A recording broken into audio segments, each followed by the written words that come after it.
Welcome to Weathered Questions, where we answer the questions on your radar. Welcome back into Weathered Questions. My name is Jan Kaj. I'm joined by Kai O'Mara, and we are so happy to have you with us. Thanks for listening. Thanks for your feedback.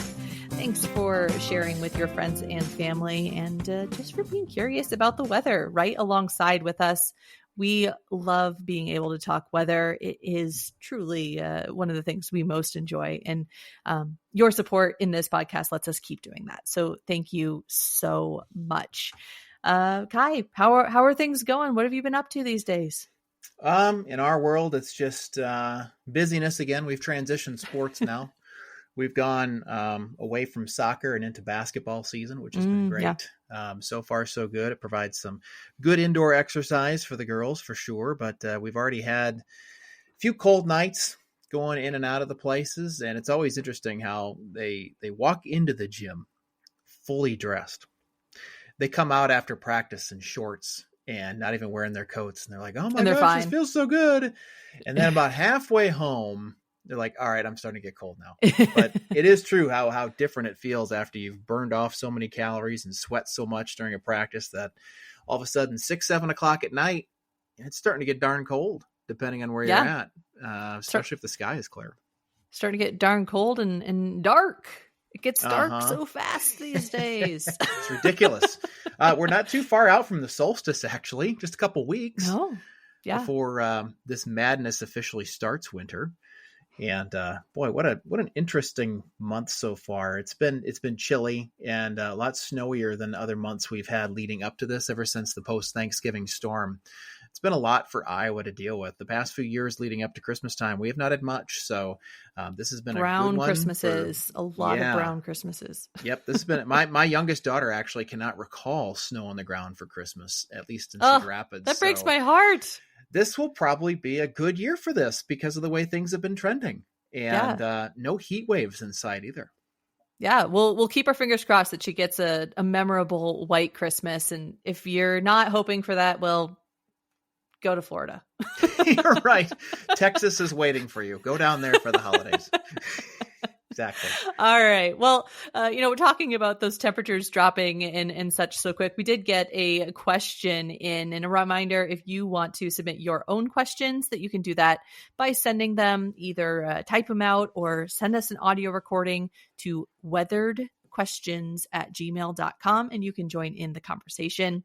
This question, though, reads, why do temperatures drop so quickly after sunset this time of year? Well, it's a very good question. And a lot of this has to do with just how much darkness there is.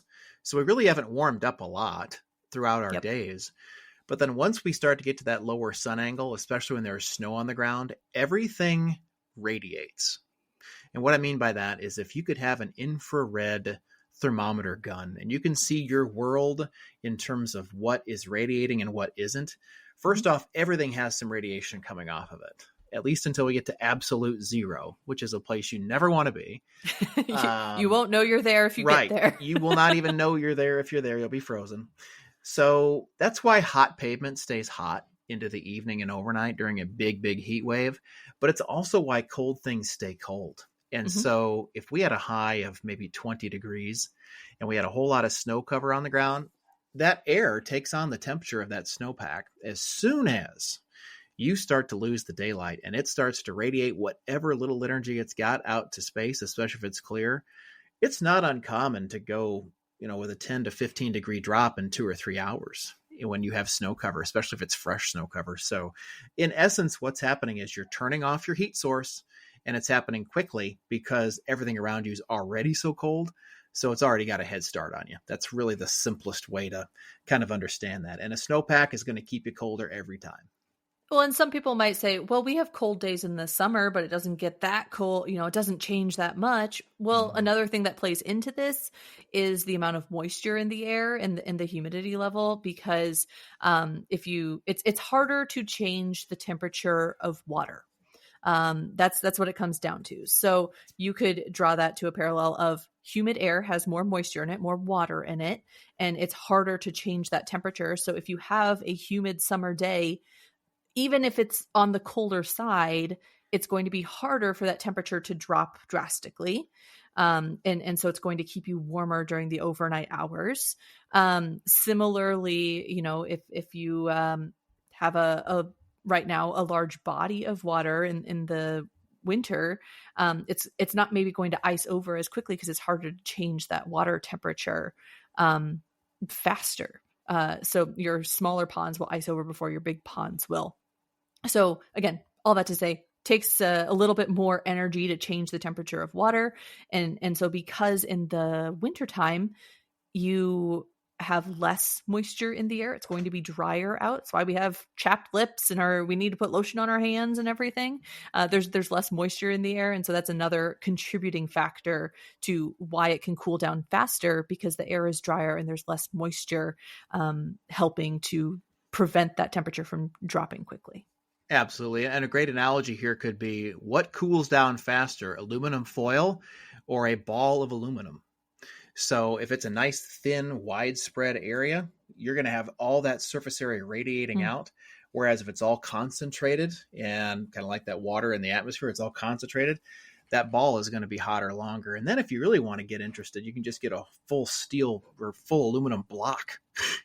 Get a brick. As everyone has hot laying around. Right. But that's to your point, though, with the water in the atmosphere, I got a lot of pushback this past summer when I put something out on LinkedIn that some people didn't like. I basically said that I was not going to get above 110 again. Not the way that we have used our land and changed our land because of all the agriculture we have and how much water there is in the atmosphere. You could say that you have an electric stove that you know exactly what your output is for heat. You know that on high, you can boil a cup of water in 4 minutes. Well, that's all fine and good, but the length of your day isn't going to get any longer. Your sun output's not going to get any stronger. And if you add another half a cup in there, guess what? You're never going to boil. So unless we have some catastrophic drought going on, for us to get to 110 and have those records from the 1930s, 40s, and 50s, the way that we have our agriculture right now, which is fine, by the way, we have to grow the world's food. That's what we do here. But I just want to tell you that the moisture thing is a real thing, and super dry air cools down super quick, especially with snow cover. And to that point, those records that you're referring to from the 30s, remember what was happening in the 30s? The Dust Bowl, like dry, very dry. The reason that those are records, if people like, we could get into a whole conversation about land use change and climate change and everything like that. And honestly, Kai and I are happy to ask us questions about it. Yeah, please, let's talk about it. We're happy to. But we're not going to get into that because that's not what this question is. But because of what the question is, the moisture aspect, the reason that those records were set in the 30s is because there was so little moisture, which again is just not how our land use is these days. It's not a question of is it good or is it bad. It's just this is the way it is. This is why records were set in the 30s. This is why we probably won't be setting those record highs now. Maybe record dew points. That's a possibility. That's likely. Yeah, that's likely. But boy, I'll tell you, and then you think about the winters of the 1930s also, just how harsh they were. Yeah. And there were some records just a few years ago that were broken from the 30s when we really went into a really, really bad pattern. But speaking of the temperature theme, so I think we've addressed why things drop so quick after sunset. Yeah. Now let's get into this question. This came in from a Lynn County listener. This is kind of a long question, with sub-questions to it also, but it all revolves around one theme. Yes. So we'll start here at the top and then just kind of get going as we get going. So number one, what type of thermometers are used by meteorologists to get accurate readings? When were thermometers first used with weather reporting? How do they work? And what is the best location for an outdoor thermometer for accurate readings? So type of thermometer, I guess, I don't know if there's an official name, Kai, if you have an official name, but the medium in it it's an alcohol thermometer. Mercury's no longer used. A lot of people know about a mercury thermometer and still kind of maybe don't realize that it's not mercury, but mercury is really bad, in case you didn't know. And so Yep, they very stopped bad. using that widely. Right. Some of those like really fancy scientific ones may still have mercury in them potentially. That's just me guessing, honestly. But even, our official sensors and stuff, those are not using mercury anymore. So it's an alcohol thermometer. The basics of it. This is whenever I have a group of first or second graders and I'm doing my talk about weather instruments, I always hold up a small little thermometer bought from the dollar store, nothing fancy, and I always ask them, we try to figure out how the thermometer works. How does the liquid go up and down inside the thermometer? And I say, well, if all of you guys, all 20 of you are in the room together and the air conditioner breaks and it's 100 degrees, are you going to be really close to each other? Or are you going to be really far away? And everyone says, well, we're going to spread out. We're going to be far away. Well, the molecules in the thermometer are doing the same thing. As the temperature heats up, they spread out, they take up more space. And because they're inside of a closed tube, taking up more space means they go up in the tube. Now I reverse the question and I say, okay, the temperature is 0 degrees. The heater's also broken. So what are you going to do? Are you going to be really far apart or are you going to be really close together? And everyone says, oh, really close together, really close together. Yep. So you're all going to, get really close to each other and try to, conserve energy. And that's exactly what those molecules in that thermometer do. They take up less space, they clump together. And again, because they're inside that little glass or plastic tube, they shrink down. And then that's how you get those readings. All of those graduated marks on the thermometer that are marking 0 degrees Fahrenheit or 0 degrees Celsius or whatever it may be are set so that the expansion or contraction of the alcohol inside that thermometer will line up with exactly the temperature that it's going to be. So that's kind of the basics of how the thermometer works. And again, it's just an alcohol thermometer. Yeah. Now, and as a side note, so that's what kind of your classic thermometer. As a side note, what about that digital one in your car? What about that digital one on your weather station? What about that digital one somewhere else that you're seeing? And maybe you're not seeing the one that goes up and goes down. Maybe you're seeing something else. There's a really good chance that an electrical engineer is going to listen to this program. And there's a really good chance that an electrical engineer is going to know this better than me. And so if I'm off a little bit, just give me a pass on this one. We're not trying to derive the equation. Or let us know how we can fix our answer. If we're way off. But as far as I understand it, so all digital thermometers are going to measure resistance, whether it's through a resistance temperature detector or whether it's through a thermistor, one of the two. Yes. And so what happens is if there's resistance, that amount of resistance is transferred then over to a temperature output, is how that kind of deviates. You can almost think of it as a switch in your car for the defrost fan, where it goes from 0 to 5 or 0 to 6. You change that through. What you're actually doing is you're just either applying resistance or taking resistance away to let that fan blow harder and harder. It's kind of the same story with the digital thermometer. I've also heard that there is subtle things out there that allow for expansion and contraction, maybe of metal coils, that allow for more of an analog where the needle goes back and forth, like on a grill, perhaps, because there's no electronics there. That all has to do with just expansion with the heat. So the thing springs out a little bit and the needle goes to the right, to the left. So there's a bunch of different thermometers in our world. But as far as I understand with digital technology, there has to be some kind of resistor in there that allows that to happen. And so for those with digital thermometers, that's another thing to add in there. I guess that kind of takes care of how they work, doesn't it? Yeah, like we said, there's multiple facets to this question. One of the questions is how do they work? Yeah. Another one is when were they first used? Which Kai and I mean, we've just taken thermometers for granted. So we did have to look this one up. Mm-hmm. It looks like the first thermometers were invented actually in Tuscany, Italy, back in 1654, credited to Fernando Medici. I referenced a couple different sites, and that's where it said. But then, there's several different instances throughout the next 100 years or so where they were being improved by some notable figures that we'll get to here in a short bit. But all the way back in the 1650s, it sounds like. Wow. Long time ago. Yeah. Then we ask, what about, for our house? What's the best location for an outdoor thermometer for accurate readings? Yeah. That's the big, great debate, right? Because, even if you put it in the shade, is it still right? Is it too close to a tree? Is it too close to a house? Is it too close to a residual heat source?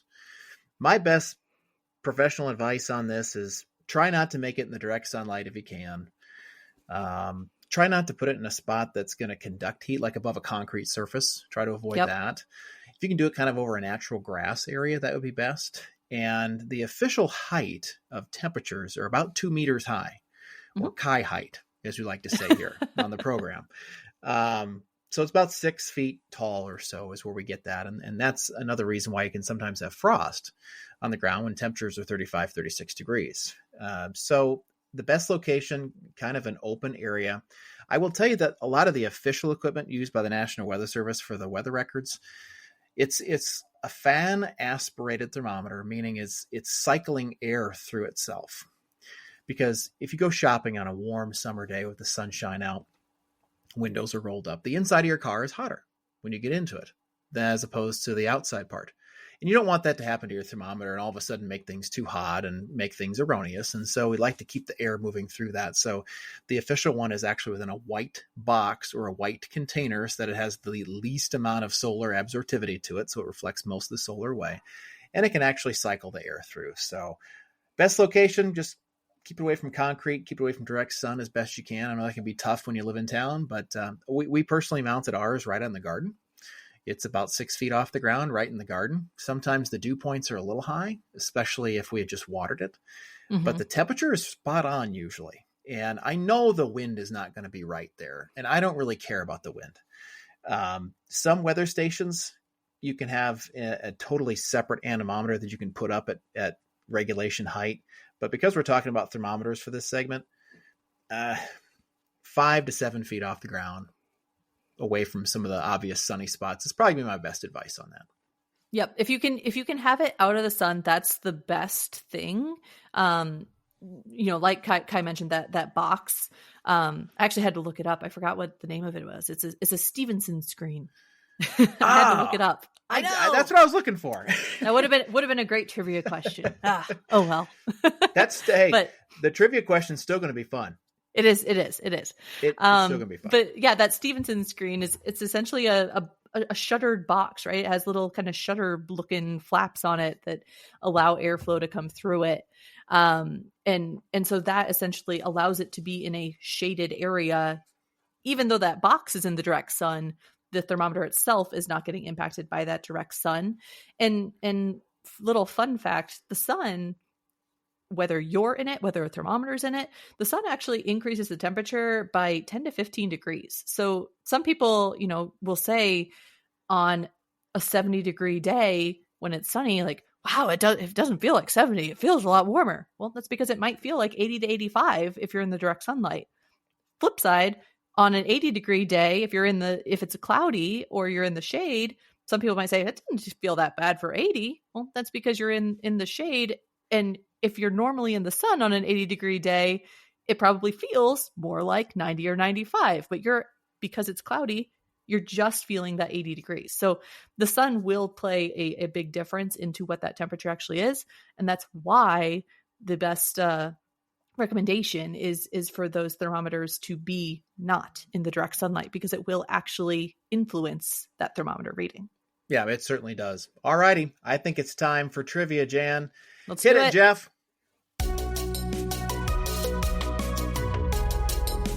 Today's trivia question.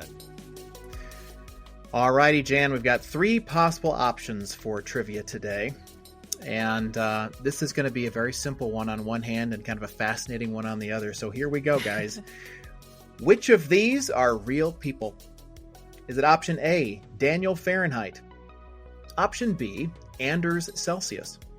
Or option C, Lord Kelvin? I'll give you about 10 seconds or so to think about it, talk it out with friends, maybe talk about it in the car if you're driving to work right now with some other folks. Maybe you're carpooling here today. So A, B, or C will have the answer for you here coming up.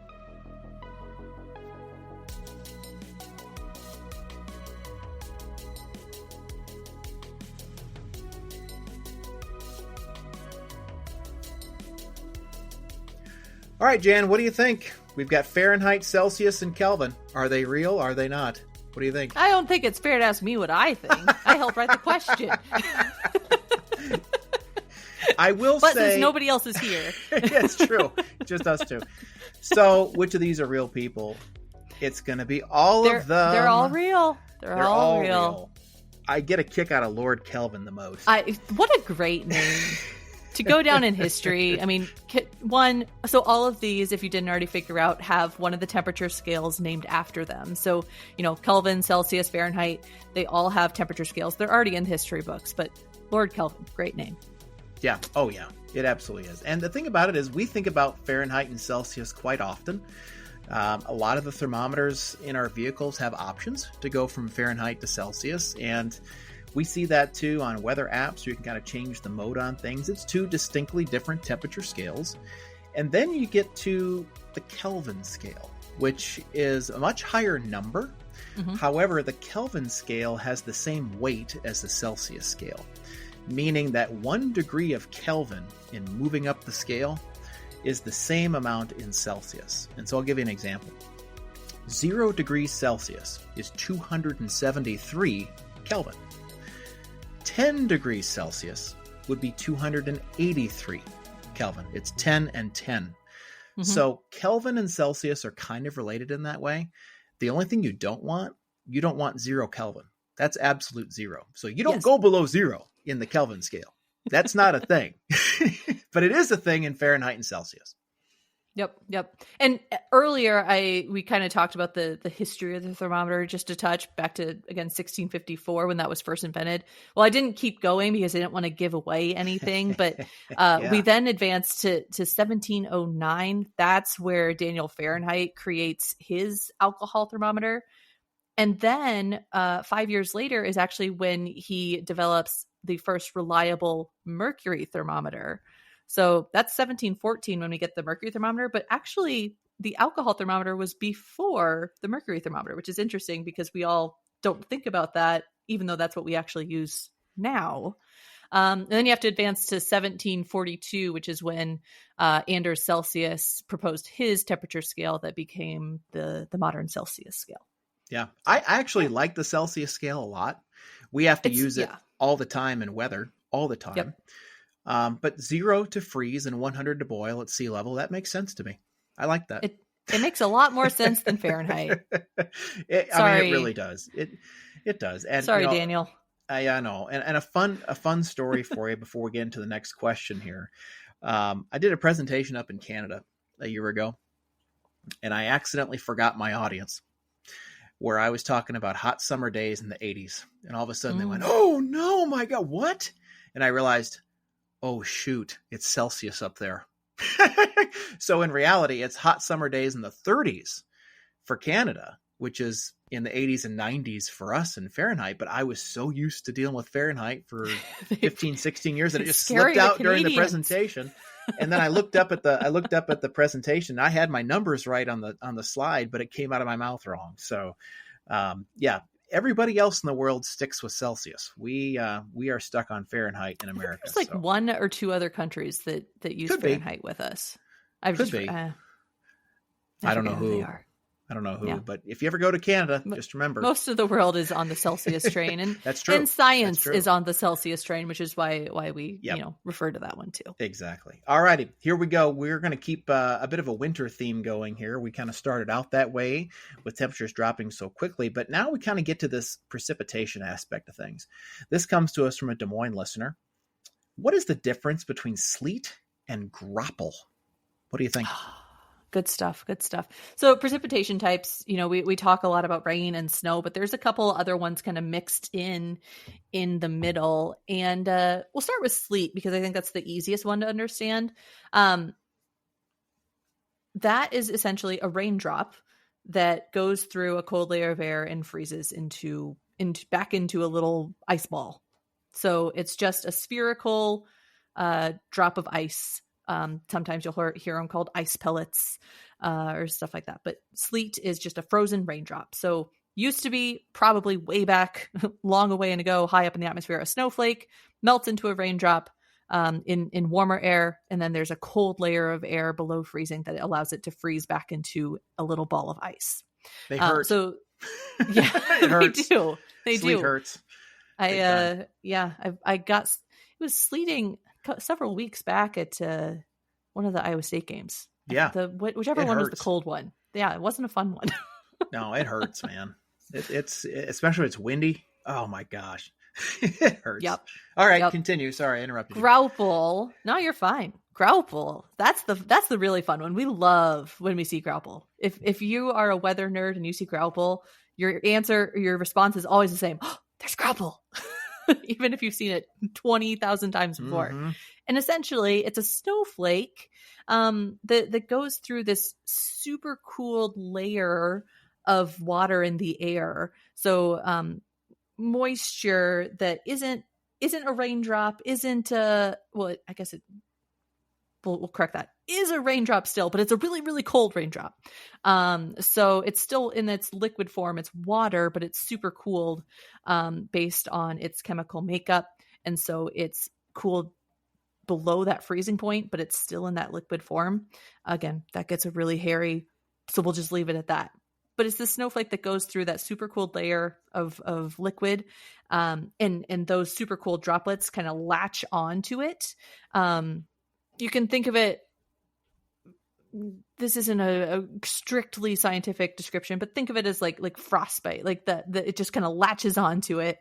And then it kind of makes it like a little crystallized snowflake with other crystals on it as it comes to the ground. And so it's like a little tiny little snowball already when it reaches the ground. And you'll see those, again, little puffs of snow instead of just a snowflake that has all its branches. It's just a little puffy snowball. Again, we're talking the size of sleet, right? Like very Right. small, but it's more snow fluffy than ice.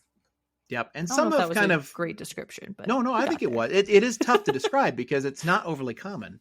Yeah. And when people see it, they usually notice it. And because Yes. it's not quite sleet, it's not quite hail, it's not quite just ice, it's something else.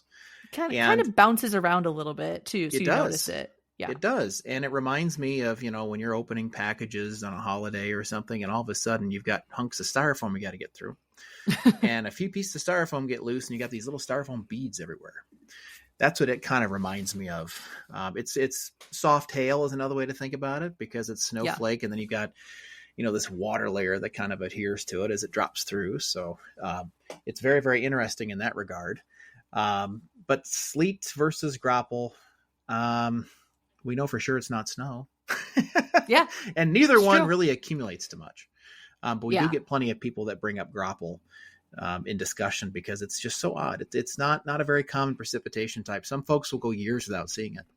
Yeah. depending And you on where might you you are. might get both of those leading into snow or Right. usually not out of snow, but usually it's that transitional period. So yeah, neither of them are going to last long because they do need such specific conditions to form in. Usually you'll go more so onto the rain side or the snow side pretty quickly, but they're usually pretty fun to see when you do get them.